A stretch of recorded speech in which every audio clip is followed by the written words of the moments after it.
बिस्मिल्लाहिर्रहमानिर्रहीम। अस्सलाम वालेकुम स्टूडेंट्स, उम्मीद है कि आप सब बिल्कुल खैरियत से होंगे। Welcome to online education corner.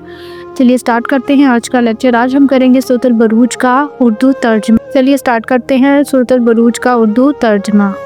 बिस्मिल्लाहिर्रहमानिर्रहीम। सूरतुल बरूज मक्किया। सूरतुल बरूज मक्की है। आयात इसकी 22 हैं, रुकू इसका 1 है। बिस्मिल्लाहिर्रहमानिर्रहीम। अल्लाह के नाम से शुरू जो बड़ा मेहरबान निहायत रहम फरमाने वाला है।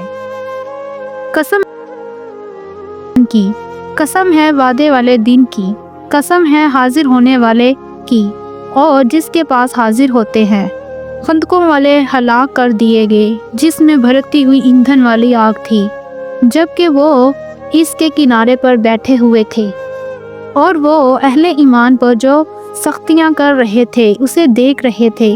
और उन्होंने इन मोमिनों से सिर्फ इस बात का बदला लिया कि वो अल्लाह ताला पर ईमान लाए थे, जो बहुत गालिब बहुत तारीफ़ों वाला है, जिसके लिए आसमानों और ज़मीनों की बादशाहत है और अल्लाह हर चीज़ पर गवाह है। बेशक जिन लोगों ने मोमिन मर्दों और मोमिन औरतों को तकलीफ़ पहुँचाई तो फिर तौबा ना की तो इनके लिए जहन्नुम का अजाब है और उनके लिए जलाने वाला अजाब है। बेशक जो लोग ईमान लाए और नेक अमाल किए उनके लिए ऐसे बागात हैं जिनके नीचे नहरें बहती हैं। ये है बहुत बड़ी कामयाबी।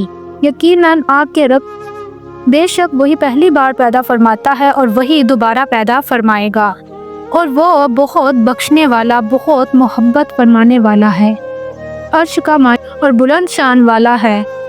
वो जो चाहता है कर गुजरता है। क्या आपके पास लश्करों यानी फ़िरौन और समूद के लश्करों की, बल्कि जिन्होंने कुफर किया वो हक को जुटलाने में लगे हुए हैं और अल्लाह इनका हर तरह से अहाता करने वाला है। कुरान जुटलाने की बात नहीं बल्कि ये बड़ी अज़मत वाला कुरान है जो लोहे महफूज में रखा हुआ है। सूरत का तर्जमा यहीं पे कंप्लीट होता है। अगर वीडियो अच्छी लगी हो तो इसे ज़रूर लाइक और शेयर कीजिएगा। Thanks for watching. अल्लाह हाफिज़। Take care.